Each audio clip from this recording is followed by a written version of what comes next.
Howdy, folks, and welcome to the Hunting Stories Podcast. I'm your host, Michael, and as usual, we've got another good one for you today. Today, we connect with the dreaded archer, otherwise known as, or actually normally known as, DeAndre Reed. DeAndre is a former football player. He's an adult-onset hunter. He just fell in love with archery, and it's lit a spark in his life, and frankly, he's got some amazing stories to tell today. So I don't want to steal too much of his thunder, but make sure you check out DeAndre. The links to everything are in the show notes. Check him out on Instagram. Check out his podcast. Check him out on Carbon TV. That's it, guys. Let's go ahead and kick this thing off and let DeAndre tell you his stories.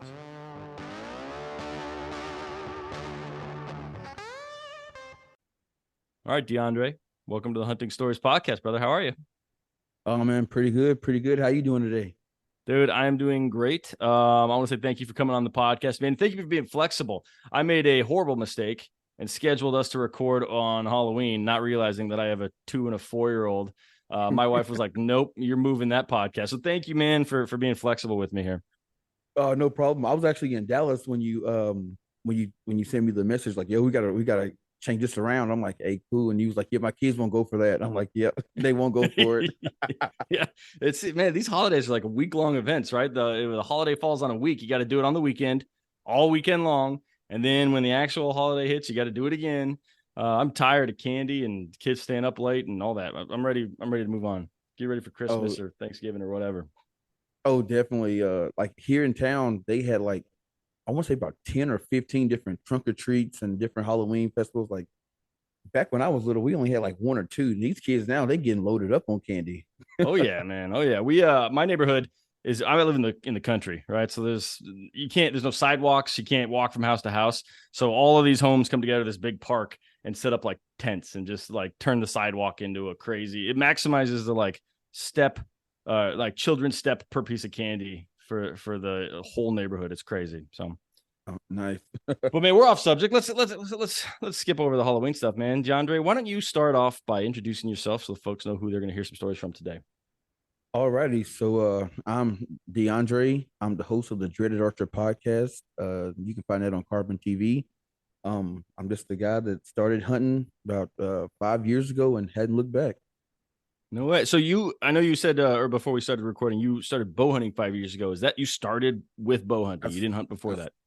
nope. That started hunting. Like my buddy Rex took me duck hunting a couple times in college, but Yeah. before that, that was it. I've never stepped foot in the deer woods, anything like that. Just jumped into it. Cool, man. Well, hey, I don't want to steal any of the stories you planned on telling, but like, why straight into archery? Or is that something that you were maybe gonna talk about a little bit? Oh no. So I played college football, in college. I played the Naval Academy. So Okay.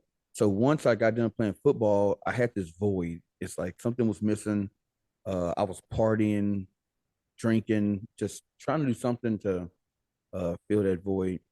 And for my job, I drive around town and I call on gas stations. I'm a tobacco rep. And Okay. there's this north of town off the interstate, there's this big old sign that says archery shop. This big black and white sign, archery shop. I've never been into an archery shop before. So one day, my girlfriend, well now ex-girlfriend, she was like, "Yo, we should let's go do something today." I'm like, "Cool, there's this archery shop thing over here north of town. I want to, I want to go to it." And she was like, "What?" I'm like, "Yeah." So we hop in the car, drive over. I walk in, and the owner is like, it was just like it was meant to be. He was like at the door. As soon as I walk in, he's like, "Hey, how you doing?" I'm like, "Oh, pretty good." And he goes, "How can I help you today?" I'm like, "I really don't know." I said, "I've been driving Yeah, by I this got place. no idea. Yeah, I've been driving by this place for the last like 3 months, and no, actually it's like 6 months. And I finally decided to step foot in here." So he was like, "Well, you ever shot a bow?" It's like never even thought about it. So he took me around and he showed me. He's like, we got high end bows, we got low end bows, and what's your budget? And I was like, I didn't come to buy a bow. I just came to see what the shop is about. Yeah. And he's like, well, uh, let's have you shoot a bow real quick. So I'm like, all right, cool. So he set up a bow for me. It was a mission hammer that he just Okay. has laying around, and he gave me a release, little trigger release. And I kid you not, from that first shot, I felt like this spark, like, ooh, that I like that right there. Yeah. So we went in about 12 o'clock that afternoon. I didn't leave till like 9:30. I just kept shooting and shooting. I mean, shoulders tired, but Uh, I'm just but I'm living what'd your girl shots say, going man? What'd everywhere. your girl say? She just left you there? No, she was actually happy because she hadn't seen me with this spark in my eye for a long time. She's like, "You enjoying this?" So I mean, Yeah. I'm just shooting. I'm talking shoot 5 arrows, not and then run down, get my 5 arrows, walk back, shoot five, like not even taking a break. I mean, I literally That's shot from awesome. 12 to 9 o'clock, Damn. and That's what, and 1,000 arrows? probably I don't know. Jeez. And after I probably say after about like an hour, I mean I was not accurate at all. I mean shots are going everywhere, but I'm just shooting. I'm just loving it. Yeah. And he goes, he goes, you want to buy a bow? And I'm like, yep. Immediately, boom. I bought that mission hammer, bought some arrows, bought a case, bought a release, and then immediately went home. And from like the rest of that night, I just watched YouTube videos on how to sight a bow and how to shoot a bow. I mean, different technique, everything. Yeah. I just Man, jumped that's into it, cool. and it filled that void. That's awesome, man. Well, good for you. I have a totally different path to getting into it. I started hunting because I got invited by some in-laws, right? And did some muzzleloader hunting in Washington. Wasn't really interested in hunting, to be completely honest. I was just like, yeah, I'll just go hang out with these folks, be part of the family. And then saw an elk for the first time. I remember before I saw that elk, they were like, okay, make sure you don't shoot a deer. And I'm like, well, how do I know the difference between a deer and an elk? I had no idea. I was that naive. And then they're like, oh, you'll know. You'll know. And I see an elk, and I'm like, holy shit. Yeah, that's different than a Oh deer. yeah, So ended up with shooting an elk and was just like, yeah, this is the coolest thing ever. And then I ended up moving from Washington to Colorado. And this is how I got into archery. I just hated hunting in middle of November when the high for the week is 20 degrees. I was like, no, I want to hunt in September when it's like 70. Like, screw this. Because we camped too. I was freezing, so cold. And I was like, nope, this yeah. ain't for me. But I do love hunting, so let's try archery. And man, I just absolutely fell in love with it. There's something about it. I don't know if you've read Zen and the Art of Archery. It's like a German philosopher who lived in Japan and wrote a book about archery. But it's true, man. It puts you in a special mindset. And you said you had like a spark in your eye. Same thing, Oh man. yeah. It's awesome. I love archery. If for the people listening, if you don't or haven't shot a bow, just go to your local shop like DeAndre. Fire one off. See how you feel. That's it. To me, it feel like it unlocks some kind of like ancestral DNA. It's like I'm supposed to be doing this, Yeah. and I thought it was weird. I was like, yeah, this is weird. So my younger brother, who he's not into the woods, he's none of that. He's a sneakerhead photographer. That's all he does. And I was like, hey man, I want you. I was going to. Yeah, have you ever been to a total archery challenge? I have. Yeah. I've been to the Yeah. San Antonio one and the Colorado one. Okay. So I was going to this. This was the first year I was going to it, and he's a Which cameraman. one? So I'm like, hey, bro, the one in Terry Peak, South Dakota. Okay. So I'm like, hey, I want you to come film, me doing this event. He's like, all right, cool. And then like after hearing me talk about archery so much, he was like, well, can I shoot in it? And I'm like, dude, you've never touched a bow. He goes, oh, I can figure it out. He calls it booby bounce. He can do everything. He can just pick something up and do it. So he drives up to South Dakota, him and my buddy Rex. And I had at this time I had bought a Matthews V3, so I had my mission was just my little bow I just worked on. So I gave it to him. We get in the backyard. He shoots like 5 arrows, and kid you not, I mean, he groups them jokers like right on the money. Ah, All right, he's like, all right, I got this. Let's do it. yeah. So we go to TAC, and the whole time we're on the way out there, he's listening, watching videos, and I'm like, all right, he got that spark. He got bit by the bug, and we get out there, and he's on the 3D range, and he's just shooting. He goes, dude, I feel like I'm supposed to be doing this. And he goes, I don't know what it is. He goes, something just lit a fire in me. And since then, he's been all in on archery. I'm That's talking amazing. just all in. That's so cool, man. That's so cool. I want to say it's super unique, like experience. I don't know that I know anyone that just like was like, I'm going to do this and didn't have someone sort of push them in a little ways or another. Like a lot of people have their father, their uncle, their grandpa that gets them into hunting. I had in-laws that were like, yeah, you can come along, sure. But doing it all on yourself, man, that's cool. I'm impressed, because I don't know, most people probably wouldn't do that. Oh yeah. Well, I do have to kind of jump back a little bit. So, um, before I picked up archery, so I was dating this girl, and her parents, I mean, they have a ton of land. They're all hunters, pheasant hunters, Yeah. elk hunters, deer, all that. So he was like, "You ever shot a deer?" I'm like, "Nope." He's like, "Well, get a tag, and we'll take you out." Like, all right, cool. Now this is a damn good story right here. Well, all right, let's kick it off. Yeah. We're All telling right. stories now. Oh yeah. So so it was rifle season. Boom, I get it. I draw a tag. So I'm like, but I only had a doe tag. So it's like, all right, well, I won't get a buck, but you know, that'll be good. At least I get some meat in the freezer. Yeah. So he get up that morning, and I couldn't even sleep that night. I'm like, oh, I get to go hunt. This is gonna be fun. I'm thinking he's going to take me out, like with me. And so I get up, I'm dressed. He's up having his morning coffee. He's a farmer, so he gets up super early. Real quick, DeAndre, is this before or after you started archery? This is before. Okay. Okay. This is a year before. So I he picks me up. Well, we get in the truck. He goes, all right. He goes, I'm gonna take you, north of the farm, and then we get to this spot. And he goes, just walk east, and you're gonna see a elevated blind, and climb up in it. Push me off the truck and drives off. It's dark, and it's cold, and I am definitely afraid of the dark. You got a So headlamp? now, no, nothing. I was All I right. was I was gonna use the moonlight. So I started walking, and I'm getting scared because I'm walking through it was a cornfield that he had just harvested some of the corn in there. So I'm walking through, and I'm hearing all kind of stuff. So I just stopped. Like, I'm waiting for the sun to come up.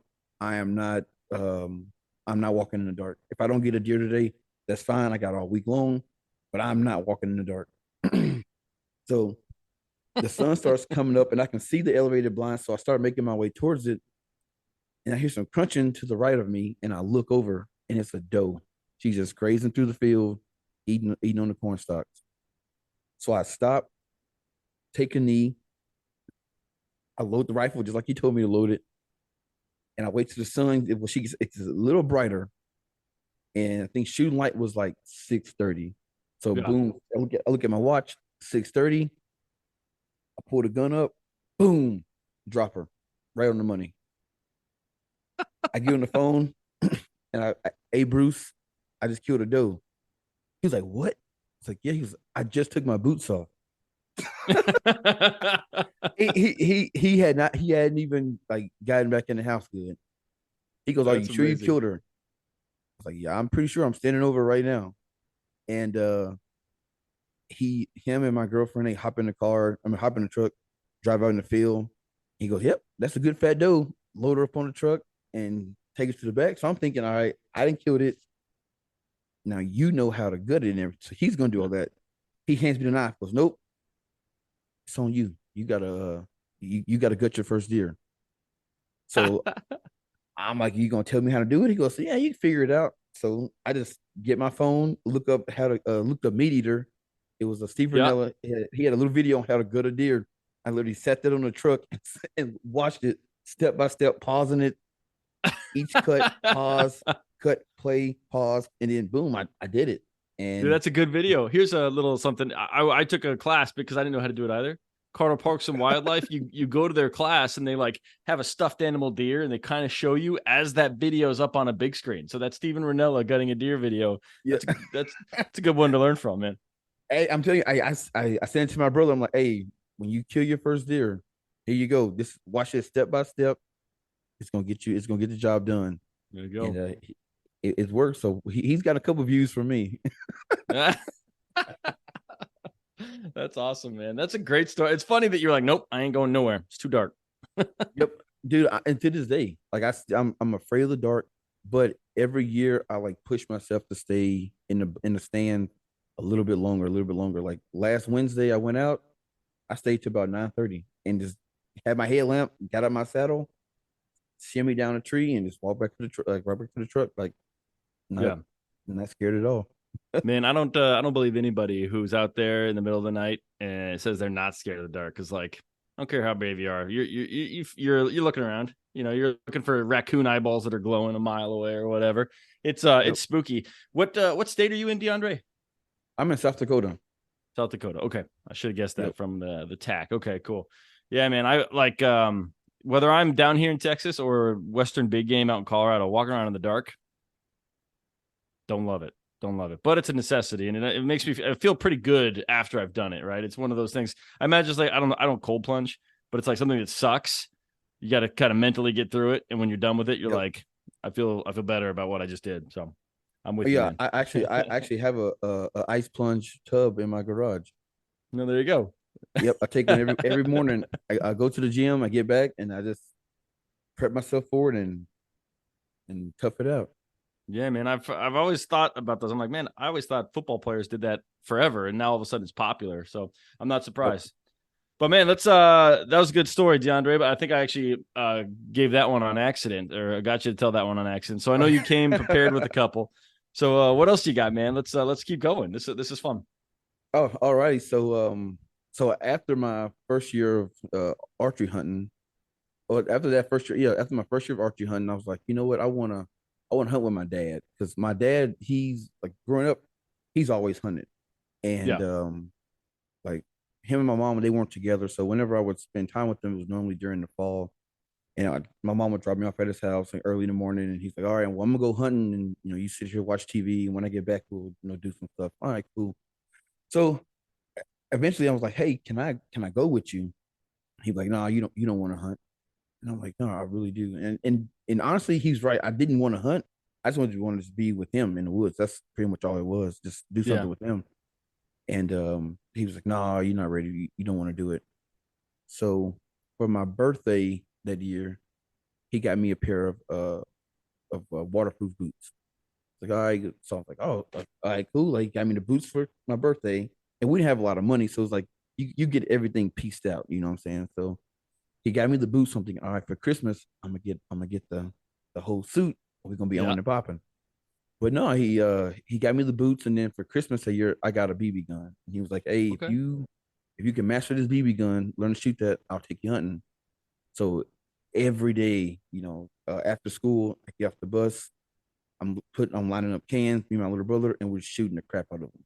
So we're shooting cans. We go from cans to squirrels, rabbits. I mean, we're just doing it all. Yeah.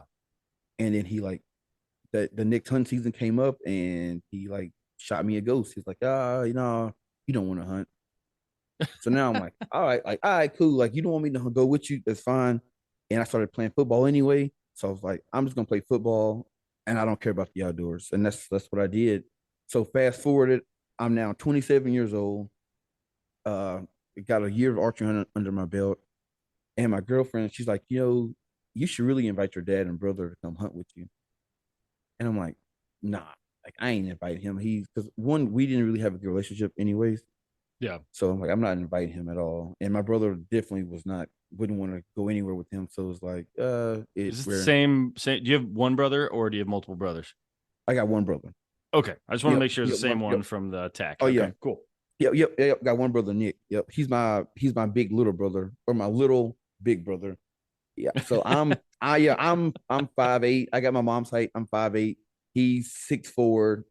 He Oh, was like 275. So he got our dad's damn. height. So yeah, he's a big boy. So I called my brother and I'm like, "Hey, do you want to come up here and hunt?" And he's like, "Hunt?" I'm like, "Yeah." He's like, "I guess. What we using?" I'm like, "We'll use a rifle." They're like, "Cool, I'll do it." So I don't tell him that I've already called and invited our dad. So Oh, once he damn. agreed, I'm like, "Hey, by the way,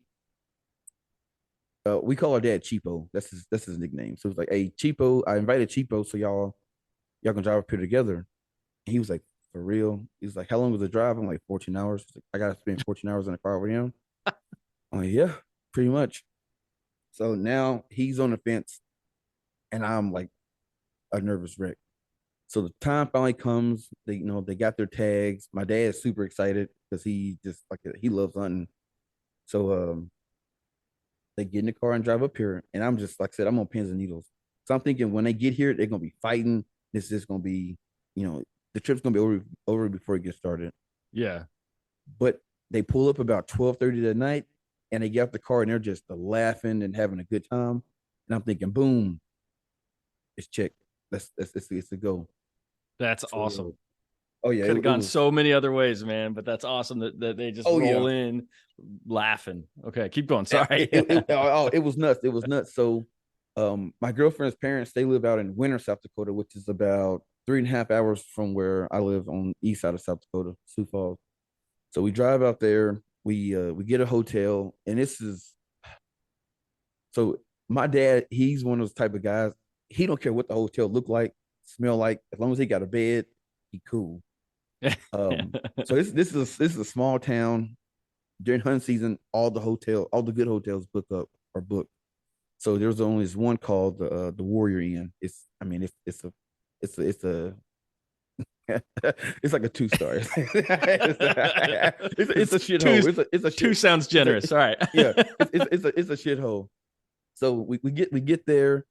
We walk in the room. The room is ice cold because it's already like 15 degrees outside. So the Yeah. room is ice cold.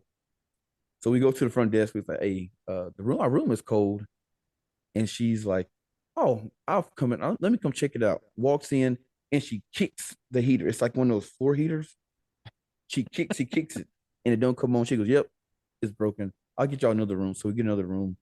So the whole night we're talking about the hunt and everything, and they're super excited. So next morning, boom, we get up. My brother, he goes with my girlfriend, sits in the blind, and I go with my dad. We sit in the same elevated blind I was supposed to walk to the year before. Okay. Is the one we walk into. So we get in it, and it's dark, and we just kind of not really talking, just kind of just looking around. Yeah. And boom, sun comes up, and we start hearing some footsteps, and it's doe. She walks right underneath the blind. I mean, she's like right in front of it. And my dad's like, Almost like "Oh, too close. You can't see it through the scope. yeah, Just brown exactly." and green. Right. And my dad's like, "Man," he goes, "I'm a shooter." I'm like, "No, man, don't shoot her. Like, we got a whole week. Like, just relax." And Is so his he's sitting tag there. for just a doe or is his tag for either sex? He got both. He got a doe and a buck Okay. tag. Okay. Good. But I don't want him to shoot because, like, once you shoot, the day is pretty much over till after evening. Once they calm down. So he's getting antsy because he's one of the type of guys. If his brown is down, he's he ain't wasting no time. Yeah. He's like, "Man, if I had a brick, I'd bust in the back of the head right now. We could be done with it." So I'm like, "Hey, man, chill out. We good." And so we're sitting there, and after about like I say about 2 hours, she's still in front. She's still just sitting there eating on turnips and stuff. She's not even moved. Jeez. And my dad goes, "Oh shit!" And I'm like, "What?" And he goes, "Look over there," and he points out east. I don't see nothing.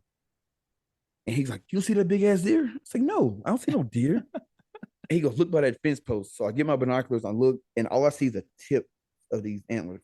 And I'm like, "What? You freaking out over some tips? Like you don't even see how big he is." And as soon as I say that, this dude stands up, and when I tell you, it was like a poster, like a calendar. He just Yeah. stands up, pissed off, all out. The sun's coming up behind him. I mean, it's just like, Just holy you can shit. see the heat of his breath coming out, probably. Yeah, Yeah. it's like nuts. And we watched that deer, and another buck had like came over into his area, and they get the sparring. He kind of chases them off. I was like, all right, he must have some doe bedded down over there, and he's kind of defending his territory. So my dad's like, "Man, that's a far shot." I'm like, "Yeah, we ain't taking it." So we How watched that deer far? to about, yeah, it's probably about 500 yards. Okay. Okay. So he was like, "Yeah, well, let's go eat lunch, and then we'll come back and we'll have a plan." So we get out the blind, go have lunch, and on the way back, I was like, "Hey, so what we gonna do? I got a ground blind. We're gonna put the ground blind on our back, and we're gonna just basically army crawl through this field and get where I think is close enough where we might get a good shot on them. So we get on our stomachs and we're crawling through this turnip field. We get to this like right, yeah, we probably crawled maybe like 300 yards, no joke, on our stomach. And I popped the ground blind up, and I'm being loud. I'm like, oh my, if he's over here, he's dipping. So we get the ground blind up, me and my dad get in it, and we don't see shit. Like it's just all the whole day. It's like 4:45, starting to get dark, and we see this spike buck coming up the fence line. My dad's like, shit, I'm taking him. I'm like, no, man. we just saw one of the biggest bucks we've seen on the farm ever. We are not going to kill a spike. He's like, damn, man. He's like, you just won't let me kill nothing. I'm like, we got time. Don't rush it. So we're sitting there, and this spike, he stops at the fence, and he starts like, scraping his hooves in the ground and starts grunting. And as soon as he does that, the big boy pops up. And I'm like, oh shit. We here now. I range him, boom, like 145. That's a chip shot. We good. He jumps the barbed wire fence and chases the little spike off. So I give my dad the rifle. I'm like, hey, this is for you. Like, this is what you came here for. My dad's left-handed. So I have a right-handed 30-06. So he gets it loaded, whatever, and he puts it in the scope. And he starts shaking. I'm talking buck fever out of this world. Boom, fires a shot off, and I see the shot hit behind him, hit the ground. And I'm like, oh my gosh, you missed. Dude, you missed. So he's like, man, something wrong with your rifle. I'm like, no, it's something wrong with you. I know that's like, I know what sight it is. Something wrong with you. So the deer just stands there though. So he puts another one in, chambers another one, boom, shoots, misses. He like, I can't do it. I can't do it, son. You got to do it. So I take the rifle, chamber one, put it up, boom, and he jumps up, spins in a circle, and takes off. So we're both sitting there just shaking, and it's dead silent. It was, dude, what the hell just happened? Yeah. So me, I'm a new hunter. You wait 15, maybe 30 minutes before you go. Hell no. He's like, let's go get him. I'm like, no. I'm like, no. We gotta wait. He's like, I'm gonna bring that brick in case a doe walks by. Right? He's like, no, we ain't waiting for shit. Let's go. So we get off the blind, and I'm just like, just kind of creeping. He just starts crunching through the field, just going over. So we cross the creek, and we get up to the area where he was, and we don't see him at all. And I don't see no blood, nothing. I'm like, what the hell, man? Like, yeah. I know I didn't miss. So we're walking back and forth. By this time, my girlfriend and my brother and her son, they're driving up in a gator. So we're all looking, and I had walked by this tree that it fell down. I had walked by it like 15 times. And I was like, where the hell could he have been? So I just go sit. I see where he was bedded up at. I go get in his bed, and I just sit down. And as soon as I sit down in it, I look underneath that tree, and he's bedded up. I mean, he's piled up underneath that tree. And I pull that joker out. And dude, when I tell you that all the emotions came, like I started like tearing up. Yeah. I call my dad over, and he runs over there, and he just starts bawling. He's like, I've never shot anything this big. I said, you ain't shoot shit. I shot. But we were hunting together, so like we killed him together, and we sat there and we took pictures, and like that's at 27 years old. I'm sitting in the middle of a field in South Dakota with my dad, who if you'd asked me, 3 months before, I would have told you I would never hunt with my dad. And me, him, and my brother were just sitting there like smiling, like crying, hugging each other, celebrating. While we're celebrating, this big 8-point literally walks right up behind us, comes up, and my brother just like freezes, and he's like, "Oh shit!" But the rifle's in the truck. So we looked at this deer, and he just takes off. I'm like, damn, man. Like we could have doubled up. Yeah, I was just waiting for But your dad yeah, to go try and wrestle it to the ground and hold it down for you boys.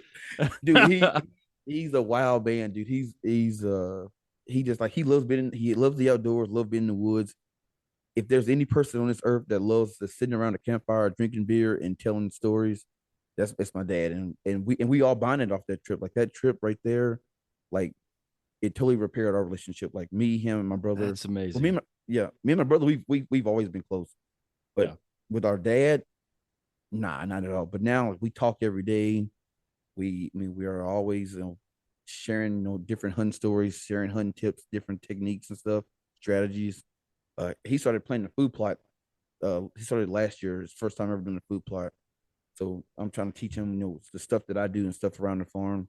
yeah, And it's just like that's the one thing that like really locked me in that I love this hunting because it not only did it save my life, but it helped repair the damaged relationship between my brother and my dad and myself and my dad.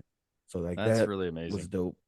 And the That's in the so hotel, cool. the stories in the hotel is just we just sit up and just laugh, and sitting there drinking, just telling my dad he played baseball in college and he played minor leagues for the Astros, and he's telling us all these stories of how he used to party and all this stuff back in the day, and it's the good old deer camp stories.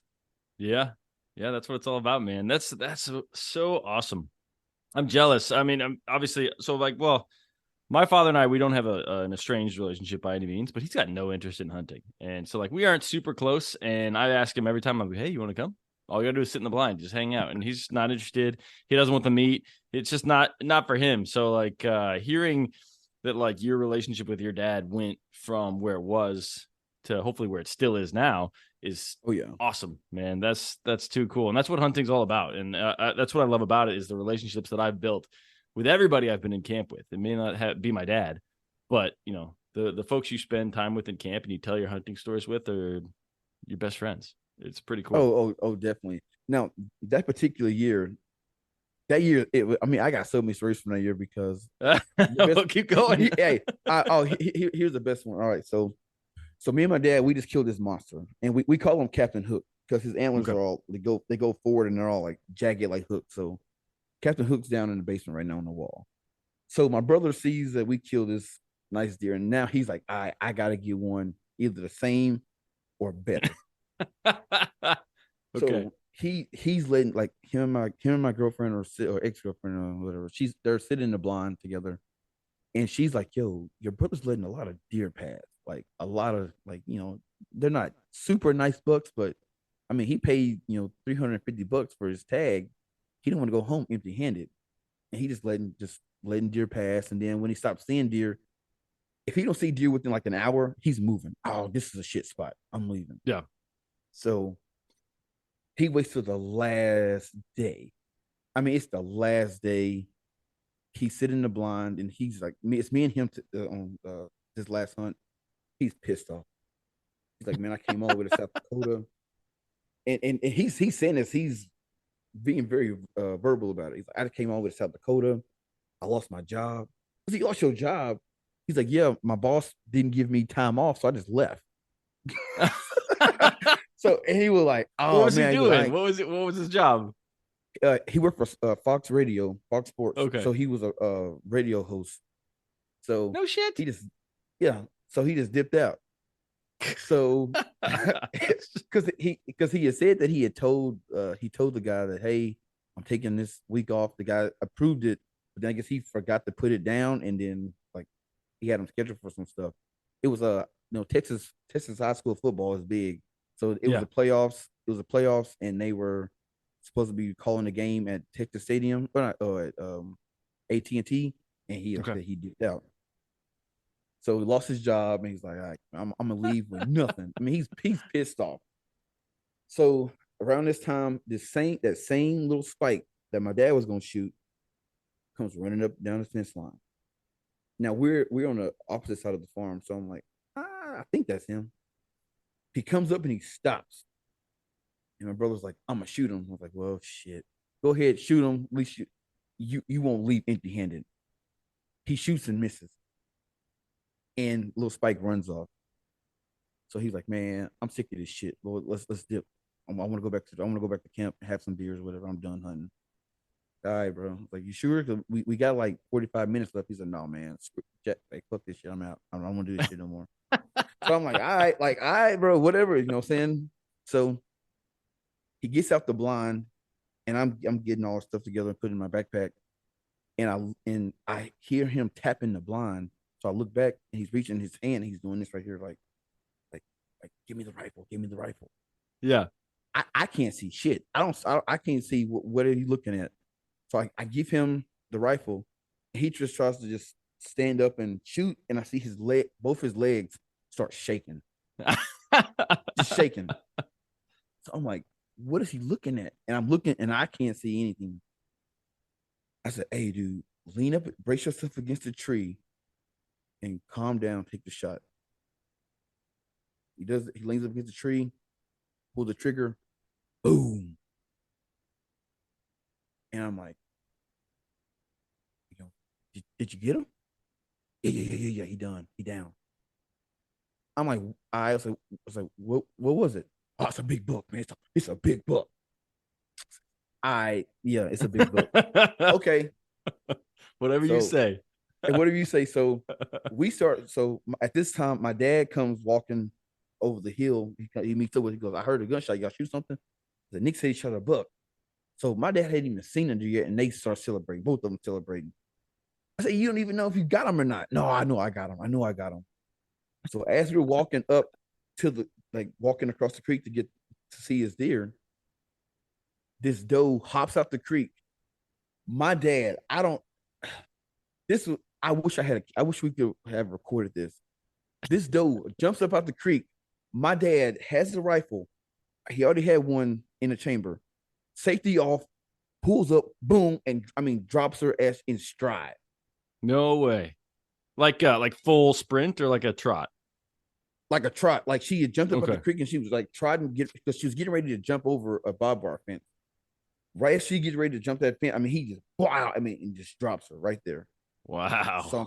So I'm thinking, damn, now if Nick killed a deer, now it's gonna be 2 deer I got a good. So we get to the creek and we started walking. Now it's dark. We got the doe. My dad's dragging a doe. And I'm like, bro, I don't see a deer. I don't see no blood, nothing. He goes, no, man, I know he over here. So we're walking. And we get to the end of this field. And this deer he just jumps up. His head he looks up at us. And he was like, he ain't dead yet, dude. So he was like, I put another one on. So my brother finished the shot. And I kid you not, it was a nice 12 point. Yeah. Like, it was a nice, I've never seen a deer, his nose, his like snout was all black. It's black and gray. And he was a fighter. He had broken off tines and everything. And my brother just kind of looks at him. And then my dad walks up and just like, yeah, boy, you did it, man. And like, he starts bawling.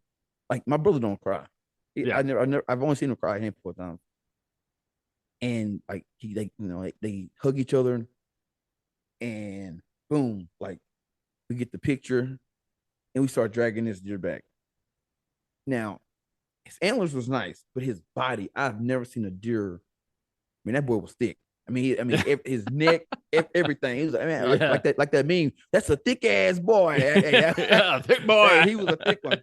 So we dragging this deer back, and I'm like, hey man, we gotta stop because my thighs is burning. Like I'm like, we pulling this bad boy through this it's like old cornfield, harvested cornfield, pulling him through, and we just all just stopped laughing. We started laughing. It's like this trip has been like the best. Like you couldn't write it better than how it played out. Last day, right at the last shooting light, Nick kills this nice 12, and it was like we just laughed about it, and I was like, well, was it worth losing your job? He was like, hell yeah. And my dad's like, you lost your job? He was like, yeah, Bob fired me. He's like, well, he goes, hey, I got 12 point. Yeah. Okay. Well, so God, that's funny. Who had the bigger deer? You or your brother? Oh, me. Yeah. Yeah, well, mine was bigger. So he was a 12, but he was a young 12. He was like, I was giving maybe 3. The deer that me and my dad killed, he's right, probably like 7 or 8 years old. He was Okay, old. gotcha. But That's awesome, man. it That's was a fun. hell of a week, a hell of a great story, especially considering the fact that, you know, 3 months earlier you wouldn't have ever considered yourself being there with that group of people, and there you are. Exactly, dude. It was fun, man. And to this day, we still talk about it. Like every single time we link up, we talking about that particular hunt. And we've been on 4 trips since then, and nothing caps that one. Oh, I bet. I bet. Always go back to South Dakota, or you guys played around in other states?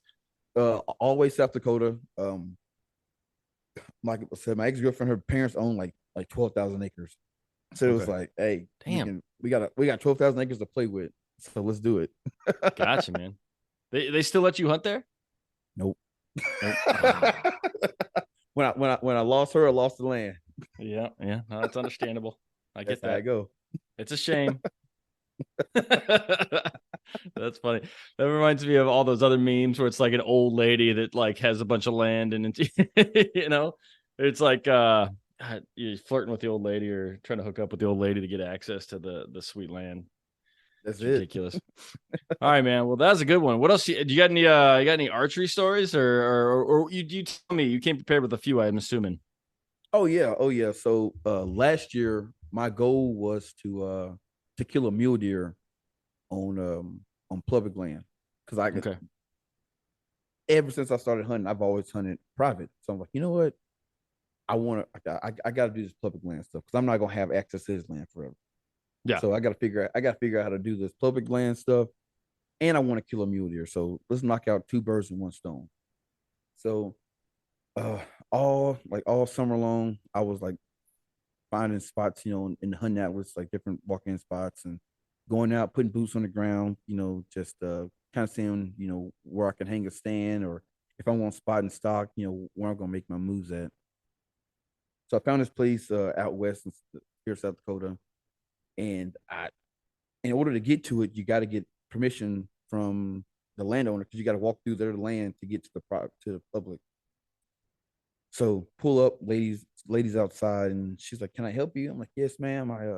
There's this little public land spot behind on your property. Can I get to?" And she goes, "There is." So I showed her on the map, and she was like, "Yep, that's my spot." And she goes, "Yeah, you can go to it." I'm like, "Cool," but she goes, "But be careful because we saw a mountain lion a couple of days ago, and we haven't been able to kill him yet, so he probably out here roaming." So I got you. So it's about 7 o'clock in the morning. I get out there, I'm sitting on top of this hill, and I'm just glassing. And all I'm seeing is doe, just mule deer doe, which to me don't care. I just want a mule deer. You don't got to be a buck. So I'm glassing, and I'm like, all right, I'm gonna make a move on this doe. So I put my bow in my lap, and I start scaling down this hill. Get down to the bottom. There's like a little spruce tree I post up against, and she's coming on the other side of this hill. So the hill is between it's me, the hill, and she's on the other side. So Okay. it's like when she pop out, there's another little spruce tree over there. It's about 25 yards. She'll be about 22, 23. Full draw, put one in her, call it a day. So I get down, everything plays out way as supposed to. The wind's in my face. She's not gonna smell me. She walks out, and I go to full draw. And as I'm in full draw, I see at the corner of my eye something move. So I just glance over there, and I kid you not, this was the biggest mule deer. This is the biggest buck I've ever seen in my life. No shit. Of course. I At mean, full draw, you spot him. at full draw, he was a 6x6 and had a drop tine on the right side. No shit. Had you ever killed anything with your bow? Like this, you said this was last year. Is this your have you harvested with archery equipment at this point? Yeah. I've killed two. Up until this point, I've killed 2 doe. Okay. Yep. Okay. Well, keep going. I just had So to ask. oh yeah, for sure. So I see him in the corner of my eye, and I just like I let down, and I like try to make myself as small as possible behind this tree. It was bush actually, and he at this but this time he's bed. He's like just laying down. So I peek, and now he's standing up. I range him. I swore I saw 65 yards. I swear it was 65 in the rangefinder. No. So at this time, I got a 5 pin sight. So I'm like, all right, my bottom pin 60. I'm just gonna hold it a little high. I'll put it in. Go to full draw, and I just peek from behind the tree, and he's looking dead at me, right on. And I'm at full draw, and then he just turns broadside. Like, here you go, buddy. Yeah. Take He's your like, best good shot. luck. And I let it fly. And he does the kick and everything, takes off, gets to the top of this hill. He kind of like his legs are like woozy, and he goes over the other side. And I throw my bow, broke my sight, throw my bow, sight hits, boom, breaks, and I'm just like yelling. Get on the phone. I call my girlfriend. I'm like, yo, I just killed a monster. She's like, did you do you have him with you? I was like, nope. But I saw him go down on the side of the hill. He's done. It's a wrap. I'm the man. I can't wait to get home. I can't wait to get home. Like I'm going nuts. I call my brother. He's going crazy. I call my buddy Rex. I'm like, dude, I just killed a monster. First time on public land. Like, I said, I'm going nuts. My legs is shaking. I can barely speak. So I go over and I'm looking for the arrow. Boom, find the arrow. No blood. Oh, shit. So I'm like, nah, I'm like, damn. I said, maybe the arrow moving so fast it went through him and didn't get no blood on it. Of course. Of course. I'm coming up with everything in my head. It's like there's a reason why there's no blood on this. It hit the dirt and the dirt cleaned the blood off of it. Oh, But yeah. I'm looking at That dirt, that cleaning dirt. Yeah. No, I'm used. Yeah. Yeah, we all got that cleaning dirt here in South Dakota. Yeah. Yeah. So I'm like, he's dead. I know he's dead. So I go over, I follow him like right over the hill where he went over, and I'm looking. I don't see no droplets, nothing. And now I got to go down in this drainage. So as I'm making my way down to this drainage, then it hits me. Damn, she says there's a mountain lion out here. I don't want to get down in the drainage and it be up on top of me. Now I'm screwed. So now only way out is back up.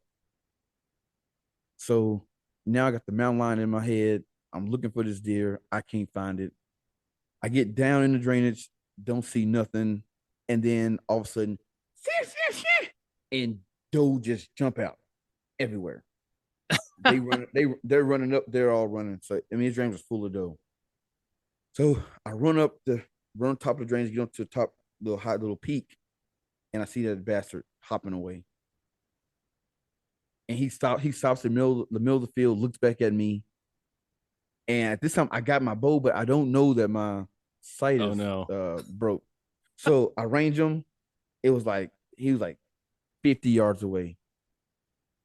And I knock an arrow and I go to full draw, and there's not a damn sight there. Sight's gone. Gone. Yeah, it's gone. So I was like, wait, what the hell? So I was like, I let down and I just stand there, and he hopped his ass away and never saw him again. Oh. So from that story, I'm not calling nobody until I got the bones in my hand, man. Because then so I didn't call anybody when I didn't find them. I just drove back home, and as she heard me pull up in the yard, she comes outside just ready to celebrate. And she looks in the back and she's, "Where's your deer?" Again, I didn't get him. She's like, "Oh, like you didn't?" I was like, "No." She was, "You was so confident." I was like, "I know." And she gave me shit for like 3 days, man. Gave me shit for like 3 days.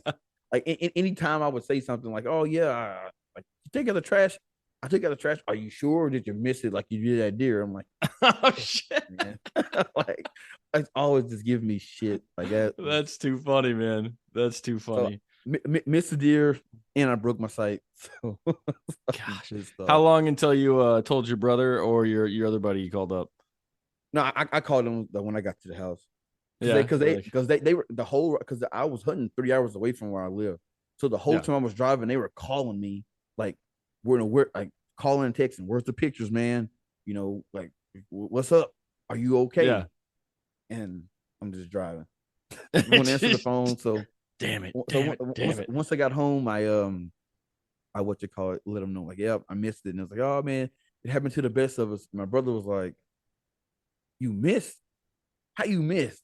So I was like, yeah, man, it is what it is, man. It's hunting. Yeah, man. So now that you've had a little bit of hindsight, what that first shot, you said it in the story, so I knew this was where we were headed. You said, I thought it was 65. What do you think the range actually was in hindsight? Oh, he was more like, he probably was 70. Okay. So you probably just 70. missed under him. Yep, I missed him low. Definitely missed him low. Yep. Okay. Well, damn, Because man. had it been high, it would have went over that hill, and it was buried deep in the dirt. So Right in that cleaning dirt. He was All right. Oh man, well dude, we've all been there. We've all thought we got something down and it didn't work out for us, but that's a funny story. Was it the housing that broke off of your site, or like the entire site came off of your bow? Oh, it was a housing. It was one of those it was trophy, it was a trophy ridge that I got when I first it was that first one I first got my bow. Really inexpensive one, and it ain't too much to it, so a little force will break it into two pieces. So yeah, I got something sturdier now. I got something sturdier now. So, yeah, so I'm good now. That's awesome. And you said that was last year. Have you had any luck on public land this season? I have not. I've last Wednesday, what I thought was probably the biggest deer in the world, he came crashing through the woods. It was a little forkhorn, but man, he came through like he owned shit. He can't. I mean, limbs breaking and he come through. He's scraping on trees. I'm like, I couldn't see him. And when he finally came out in the open, I'm like, yeah, was you making all that damn racket? I'm like, bro, you just don't know. If you had a little bit more points, you was dead to rights. You was over with. Yeah, man. You got enough time sitting in the woods, not hearing anything. All of a sudden, a squirrel becomes the biggest deer you ever heard. I'm telling you, dude, if squirrels had antlers, man, I'd have a bunch of them on my wall. Yeah. One time I was hunting in Colorado, public land, over the counter tag for elk, and a squirrel came in, literally carried in a chunk of deer antler or elk antler, just like a chunk of bone, and just was chewing on it in front of me. And I'm like, you son of a you bastard. Yeah. After he threw acorns at me for like half an hour, and then he just found some bone antler to chew on in front of me. Those guys know how to piss you off as a hunter. So, oh yeah, oh definitely. Hey, that over the counter Colorado, hey, about did me in 2 years ago. Oh yeah. Is the story worth sharing? You want to give us some details? Oh, I got you, man. I got you. I'll tell you my hunting 2 years ago, over the counter Colorado, opening day. There's a little scree field coming down. We've hunted for 7 hours. It's midday, and I'm walking back to camp, and I fall down little scree, and not even a fall. Like my feet went out from under me, and I basically sit down on the hillside. Like that's it. That was enough to compress a disc in my back, pinch a nerve, and I was gone for 3 months. Like I could barely walk. It was brutal. And it was the most mild fall I've ever taken. So that's my season. So how did it fare for you? So I had called myself working out like all summer long. Like I'm gonna be in tip top shape. Yeah, we're gonna do this thing. So my buddy, he was driving up from El Dorado, Arkansas. Driving to Colorado from El Dorado. I'm coming from South Dakota. So it's about a 14-hour drive. Was hunting down by Montrose. Okay. Yep. So hop in the car. I leave at like 9:30 that night. Drive all the way through. We meet at this trail. We meet in Colorado Springs, and then and we then hop in his. Yep. You're going the wrong way to get to Montrose. I guess you're meeting up with your buddy to. Yeah. I was meeting up with him, and then we hopped in his truck and then drove to Montrose. Okay.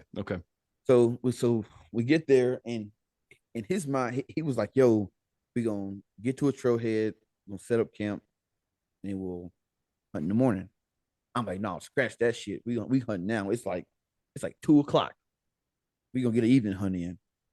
So we literally got to the trailhead, threw our shit on, start packing in. Now I'm running on 6 Red Bulls and like 4 cans of Grizzly.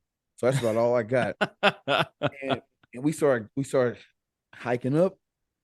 And after about 45 minutes, I look and say, bro, I'm gonna pass out. I'm gonna like my back started cramping up, my calves started cramping up, my hamstrings started cramping. I just my body started shutting down. No shit. I'm like, First oh, day. I'm like, first day. I'm like, oh What's shit. let me ask, what's the altitude where you're from? Is that what got you? It was altitude, yeah, because Yeah, okay. it's flat. Where I'm at, it's flat. I'm not elevated at all. Okay. I So don't know what is the elevation of Sioux Falls. I'll Google it. You keep going. yeah, Google it. I don't know, but it's definitely not. I wasn't prepared for it. 1,400 feet. You were probably up at like 9,000 feet. So yeah, that's a Yep. big difference. So I didn't I'm realize Sioux like, Falls was only 1,400 feet. it's flat out here. So I'm like locking up. I'm like, dude, you gonna have to carry me back to the car or back to the truck. I can't walk. So he's like, dude, just lay down and just like relax. So lay down for like I'm taking like a 2 hour nap and woke up able to get to the truck. He's like, let's get something to eat. We'll go to another trailhead and we'll camp there. So boom, we do that. So we get there that morning. We'll get up and getting our stuff on and stuff. And he goes and does number 2 in the woods. While he's taking a poop, I hear a limb break. So the sun is just coming up. Yeah. So it's getting a little bright outside. So I hear a limb break, and I look past the truck, and I see this coyote. I mean, he's hauling ass past me. So I'm like, oh, it's a coyote making noise. So then I hear another limb break, and I kind of look back, and here comes this cow strolling across the road, walk right past our campsite, and she stops. She stops probably like 40 yards from me. So I'm like, oh shit, that's a cow, but I'm not here for a cow. I came for a bull. And sure enough, right behind her, this 6x6 comes walking out. No He shit. gets he gets right on the road. And I'm like, if he steps across this road, I am letting this arrow fly. And the hunt's over with. But then You're like, this shit's some easy. yeah, right. But then some dude came running a 4-wheeler down the road and he ran back into the tree line and dipped out. Oh, So it's like, damn, man, like, it's gonna be this easy. So we start hiking in, and we're bugling, nothing's bugling back. Give a cow call, nothing. We probably walk a good 2-3 hours, nothing. So my buddy was like, let's just sit down, relax, uh, eat some lunch, and then we'll start making our way back to the truck, and hopefully along the way back we will get something. All right, cool.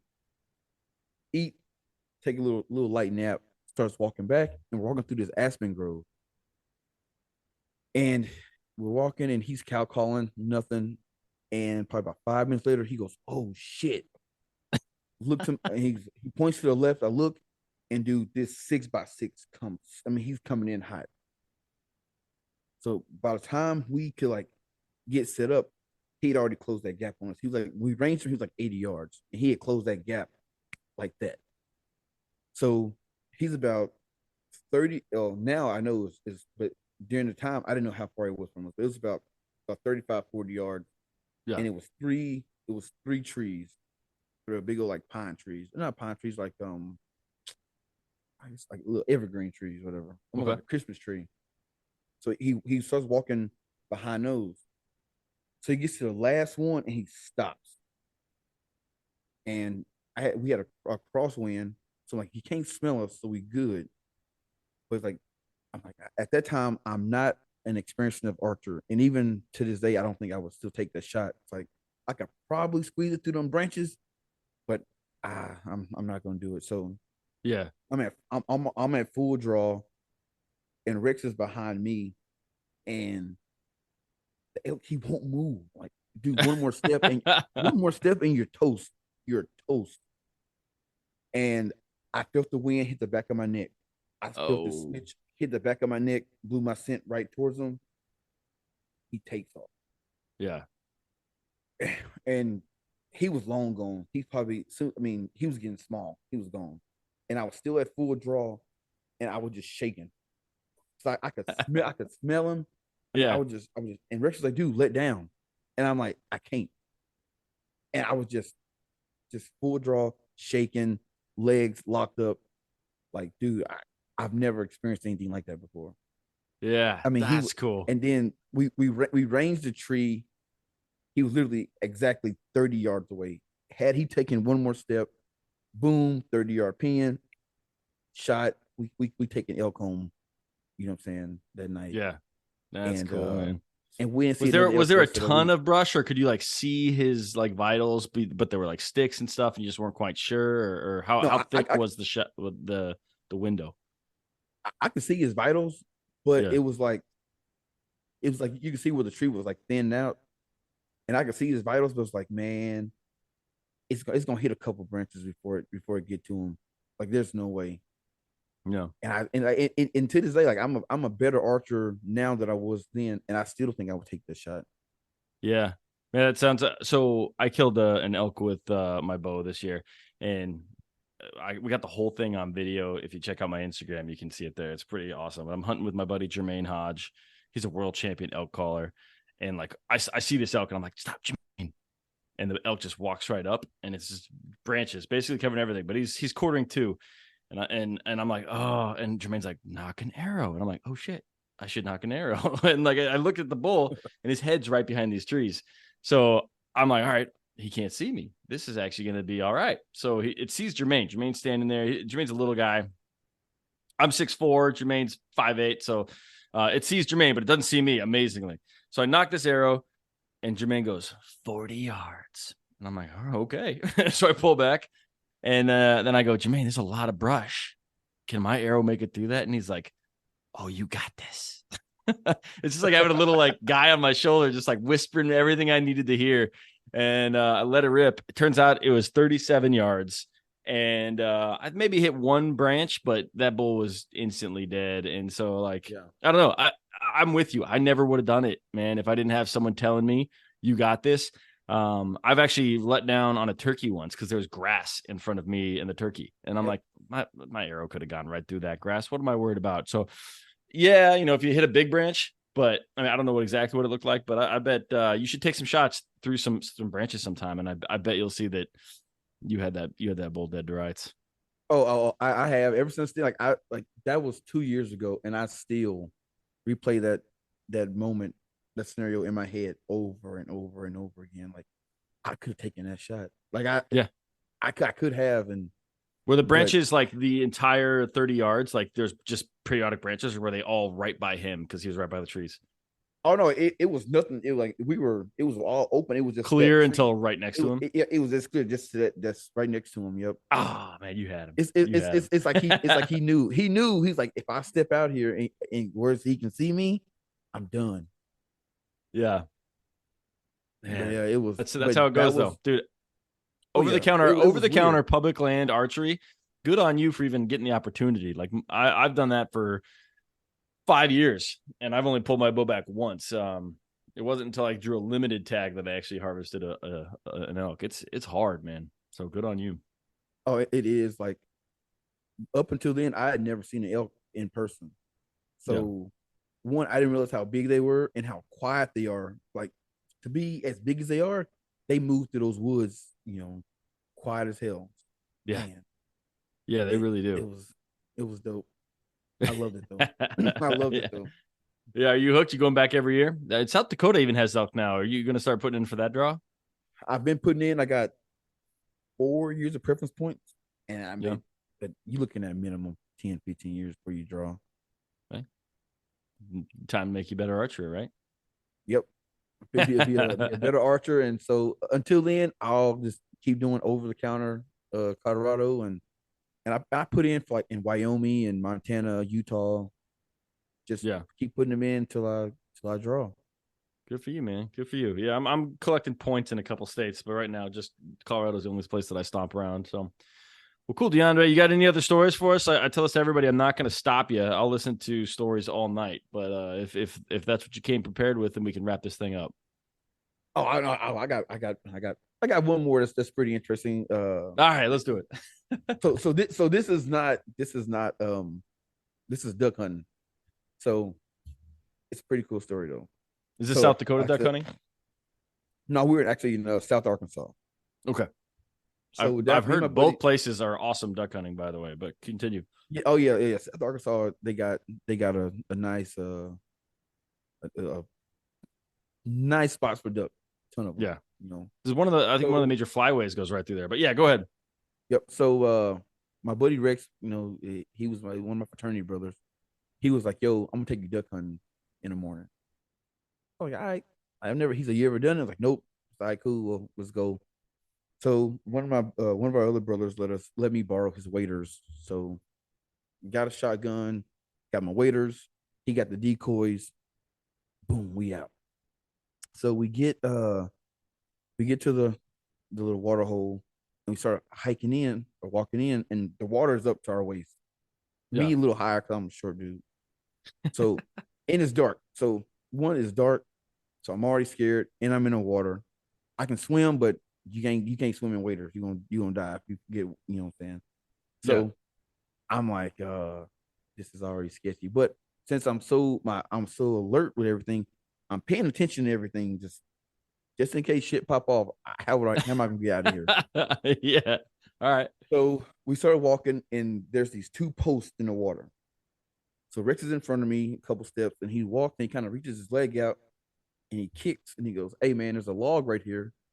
Step over the log so you don't fall in." All right, cool. I got you, G. So we get over the log. I reach out, I kick it. I give it a good kick. Yep, that's a log. Step over it. And we hunt. And I think we end up killing we killed a canvasback and a couple teal. It's a good day. Yeah. So we started walking back around noon. And I see those two posts. "Hey Rex, don't forget that log up there, man. You don't want to fall." And he looked back at me and goes, "Yeah. And he reaches out and he just walks through the two posts. So now my red flag's up. Like, wait a minute. He didn't step over the log. He just kept walking. So I get over there and I get to the log and I'm kicking around. Ain't no log there. So I'm like, so now I'm tweaking. I'm like, I know we came through this way. I know we did, like, but whatever. Maybe I'm tripping. So we get back to the truck, and I'm like, "Hey man, did we come in and come out a different way?" He goes, "No, we came out the same way we came in." I said, "What happened to that log that was by those two posts?" He said, "Look here, man, it was a gator, but I knew if I told you it was a gator, you was gonna leave." He ain't wrong. I was like, "What?" He goes, "Yeah." He goes, "But dude, it's so cold that they're not gonna waste any energy trying to mess with us." He just swam off. I said, "Man, you bullshit." He goes, "No." He goes, "That was a gator for sure." He goes, I reached down and felt across his back. He goes, "That was a gator." I'm like, "Man, I'm done. I ain't never duck hunting with you again, ever." But my buddy Rex, he seems to have this thing. He gets me outside my comfort zone to do things that I would normally never do. Like, just this is the same guy you went elk hunting with, right? Same guy. Yep. Yeah. Had me sleeping in the tent out there. I just knew it was like, I'm going to get eaten by a bear. Like, I didn't sleep. I just knew it. I'm like, we're sleeping out here in this tent. It's cold. The tent ain't gonna stop nothing from coming in. I remember like one night laying there, and I could have swore I heard something breathing right outside the tent. Like yeah, like here it comes. He's smelling us. He's gonna get on his 2 feet. He's gonna pounce on the tent. He's gonna break my neck. He's gonna eat me, and he's gonna eat Rex, and nobody's gonna hear from us ever again. This is it. So I stayed up all night long until right before the sun came up, and then I went to sleep. And then Rex was like, "Hey, we gotta get up. It's time to go." So yeah, I didn't sleep like that whole week of elk hunting. I bet you I didn't sleep 10 hours. Yeah, I just couldn't do it. I could not do it. That's funny, man. That's funny. Well, it's good you have a friend like that. It's good to have someone to push. I got a funny story for you. We'll wrap it up with this. This is a story I've told once before on the podcast, but I figure It's my favorite bear story, so I'll tell it to you.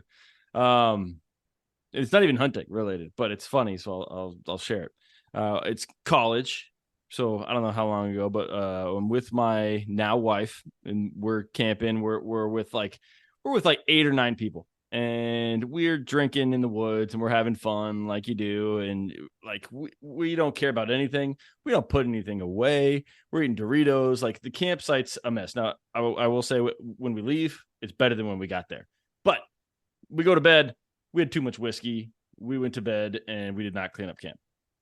So I wake up in the middle of the night and I hear something, and all I hear is sniffing, just just like that. And I'm like, oh shit. And so I'm there in my tent I'll sit with my wife, and no clothes, no car keys, don't have my pistol, don't have my knife. It's all like on a table outside, and we just hear sniffing. And I'm like, oh shit, oh god, no, like, what are we gonna do? My wife's like, oh, do you hear that? I'm like, yeah, I hear that. And we're just like, we're gonna die. We're gonna die naked here in the woods with a hangover. It's gonna be terrible.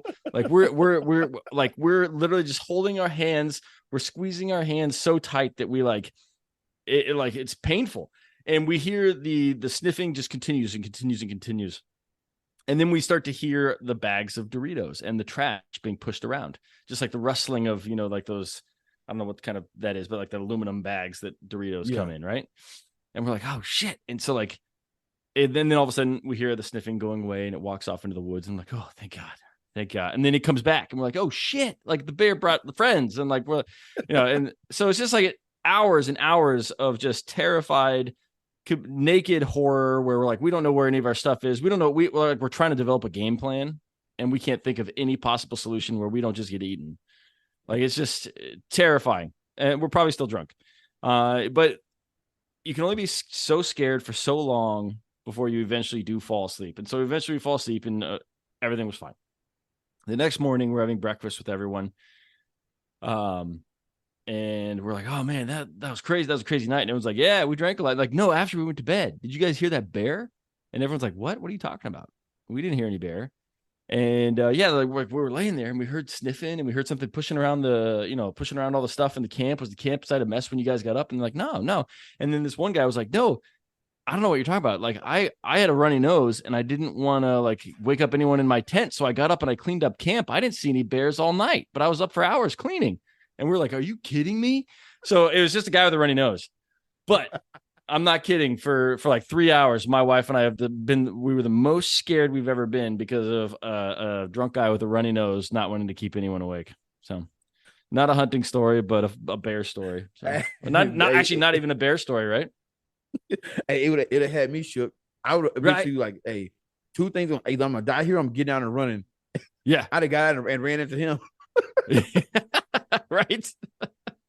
But yeah, man, that's always a story that my wife and I tell all the time, because there's no reason to be brave, just stay alive, right? Right, that's it. All right, DeAndre, man, this was fun. I appreciate you jumping on the podcast, man, and you had some super unique stories, and I think I'm gonna, like, whenever I see a deer close by, I'm gonna tell the person next to me, I throw a brick at that thing. That's it, man. So maybe I need to get your brother and dad on the podcast too to hear their side of the stories. Oh, dude, hey, they're a hoot, man. Hey, I can tell you one thing. My dad, he'll keep saying it. He'll say it every time I see him. I ain't never found a recipe for antlers. That's why he don't care about antlers. None of that. If it's a deer, he's got 2 back straps and some hams. He good. Good for him, man. Good for him. Good for him. Well, cool, man. Well, thanks again. Why don't we tell the people one more time where they can find you, like your Instagram, podcast, whatever else you want to share, so that people can check you out. Because, like I said, I've been listening to your podcast and I enjoy it. You have a lot of fun, and that's what I appreciate. I don't like it being too structured. I like guys that just. I got no structure. There you go. I got no structure at all. Same. And that's why I think I like what you're putting out there. So why don't you share that stuff so people can find you? Alrighty, you can find me on Instagram at DA_DreadedArcher17. You can find me the same on Instagram. I mean, not Instagram, but on YouTube, the same thing, DA_DreadedArcher17. You can find my podcast on Spotify, Apple Podcasts, and Carbon TV. Carbon TV, every Friday you'll get a new episode, and then the next week they'll be released on Spotify and Apple Podcasts. And yeah, that's where you can find all my stuff. There you go. And I'll put links to everything in the show notes. And as long as we're talking podcasting, get out there and give both of our shows reviews, 5 stars ideally, because that's how other people will find us the more reviews we have. So, DeAndre, man, thank you. This was a lot of fun, brother. I really appreciate you. Oh, yeah, I appreciate it. Anytime, man. Thank you. Yeah. All right, man. Well, have a good All right, guys. That's it. Another couple stories in the books. I want to thank, of course, DeAndre for coming on the podcast. Couldn't have done it without him. And, of course, for him being so flexible and letting me have my Halloween back. So sorry about that, DeAndre. But beyond that, guys, make sure you go check out his podcast, check out his socials, and give him a follow. Check him out on Carbon TV, etc. He's doing some pretty cool stuff. And then also, make sure you give us both reviews. Whatever you're listening to right now, just go in there and review both of our podcasts. As many stars as you want, ideally 5, but that helps more people find us, so more people are reaching out, telling me that they have some crazy stories they want to tell. But that's it, guys. Thank you. I appreciate you. Keep tuning in, and I'll keep putting together amazing storytellers for you. Now, get out there and make some stories of your own.